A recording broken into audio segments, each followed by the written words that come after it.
everybody, my name is Patrick Kolbeck, and today I want to talk about a very important concept when it comes to election integrity. That concept is that of chain of custody. Now, you've probably heard the term chain of custody before when it comes to criminal court cases. Usually you talk about chain of custody when it comes to the evidence presented in a court case. If you can't maintain chain of custody around a particular piece of evidence, then you can't use that evidence as to assert either the guilt or the innocence of a party in a lawsuit. It's very important. And so if you're trying to use that evidence as the case to claim somebody is guilty of a crime, for example, and that evidence has been shown to be tampered with, well, that evidence gets thrown out. And if that's the only evidence you've got to prove your case, the whole case is going to be thrown out. So it's very important. Now, if you take that analogy and put it into an election, well, if you don't maintain the chain of custody around key election records in an election, well, that election result should be brought into question and potentially thrown out and revoted. So that's a very important concept. Now, the discussion of chain of custody around elections can get very complex very quickly, and I've done a very detailed walkthrough on links in the chain of custody in my election integrity podcast, a solution podcast for Let's Fix Stuff. But for the purpose of today's podcast, I just want to focus in on 4 key links. And those 4 key links are that of the qualified voter file, which is a statewide voter registration database, the poll book, which is what poll workers use to verify the identity of voters when they vote, the ballot itself, I'm sure everybody understands what that is, and then the all-important vote tally. So let's go off and do a little bit of a deep dive into each one of these, shall we? All right, first let's go into the qualified voter file. As I said before, this is a statewide voter registration database. It contains all the information that a voter entered when they registered to vote in the first place. So a lot of people register at the DMV, whatever the case may be. The information that you provide at the time of your voter registration is what's captured in this file. It includes basics like your name, your address, your date of birth, and signature. All the information that's going to be used when you actually go to the polls to verify your identity. So some examples, back in the old days, they used to write out this whole voter registration database by hand. It was just a list of all the people eligible to vote. In modern days, you can actually go up to a website and check your voter registration status, find out where you're supposed to go off and vote, find out when the next election is, and use that the Secretary of State website to actually find a sample ballot. But ultimately, all the data that's captured and presented in that online mechanism is data that has been provided by you at the time of your registration.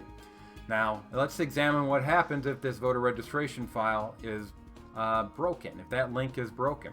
So, if you're in that qualified voter file and for some reason somebody has broken the chain of custody where they've added a whole bunch of new voters in there that aren't eligible to vote, or you still got dead people in there, or you got people that are registered to vote in other states and are trying to vote twice, the case may be, you've got a broken link in the chain of custody.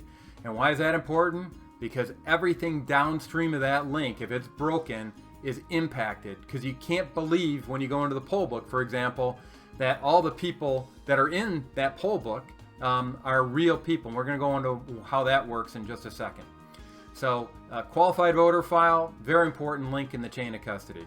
The next link in the chain of custody is that of the poll book.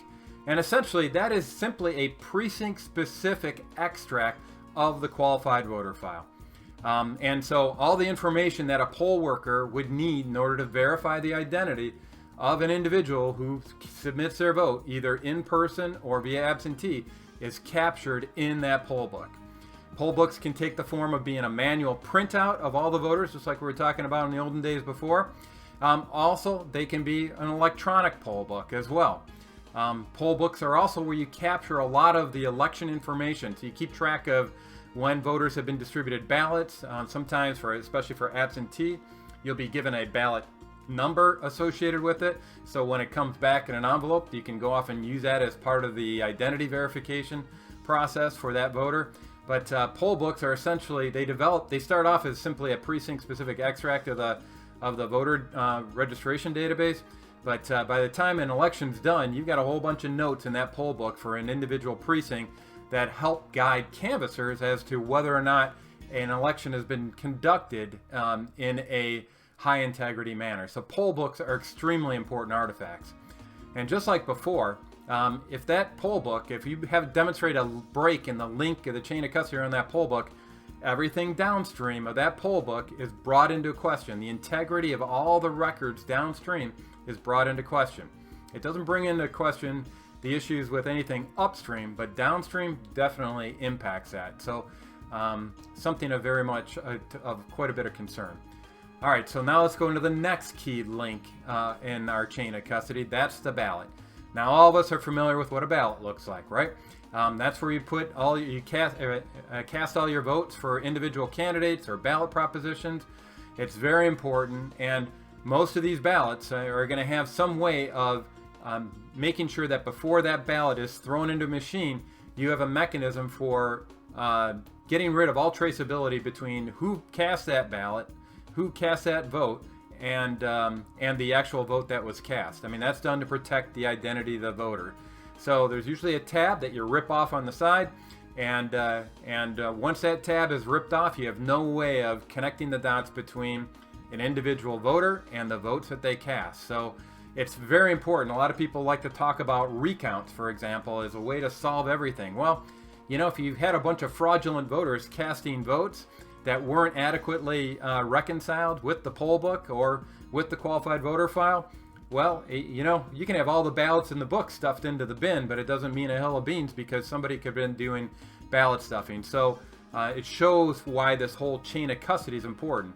If you just examine the ballots, you're going to be missing what may actually have been happening in order to subvert the integrity of the election. So it's very important to look upstream and downstream on everything that's going on. So, you know, so if you do break the link around the ballot maintenance and maybe you put in all those fake ballots, well, everything downstream, which in this case focuses on the vote tally, should be brought into question. So let's go into the all-important vote tally. After all, this is what everybody's staying up till 2 o'clock in the morning, typically trying to find the results on, particularly if you're a candidate and you want to find out what the election results are. Vote tallies take different forms. I mean, you've got the idea of a precinct level vote tally, you've got municipality level vote tallies, you've got county vote tallies, state vote tallies, and national. These are all handoffs from the basic building block called the precinct.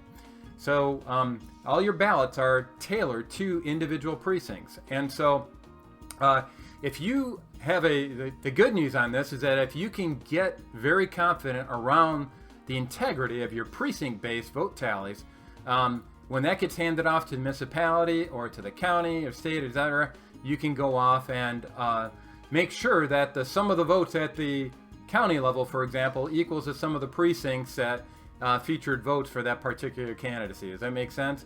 So the precinct level vote tally is kind of your basic Lego block when it comes to the election system. It's very important, and you need to make sure that that's signed off at an appropriate level.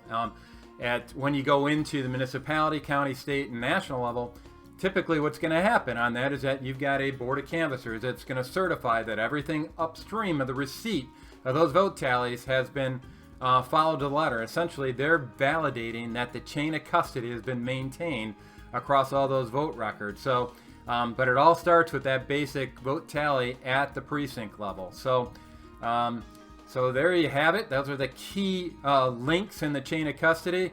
And once again, if that link in the vote tally chain of custody has been broken, like maybe, for example, you haven't secured the envelopes containing the vote tallies, or maybe you have connected your system to the internet, so which opens the door for all kinds of bad actors to conduct man-in-the-middle attacks where you think you're handing off your vote tally results to a trusted party, but in essence, you're sending it up to a third party that comes back and shifts the votes and tell the people you were trying to talk to that they've got a different vote tally than what they thought they did. So that's why internet connectivity is a bad deal.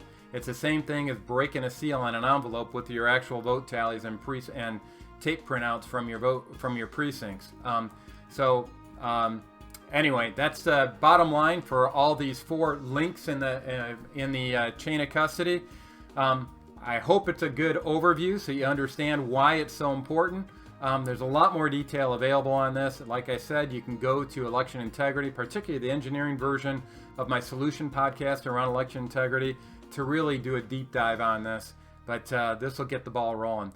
And remember, If you can't demonstrate that you've maintained your chain of custody, you can't maintain that you've maintained the integrity of that particular election. So this is a very big deal. So so there you have it. That is chain of custody when it's applied to election integrity.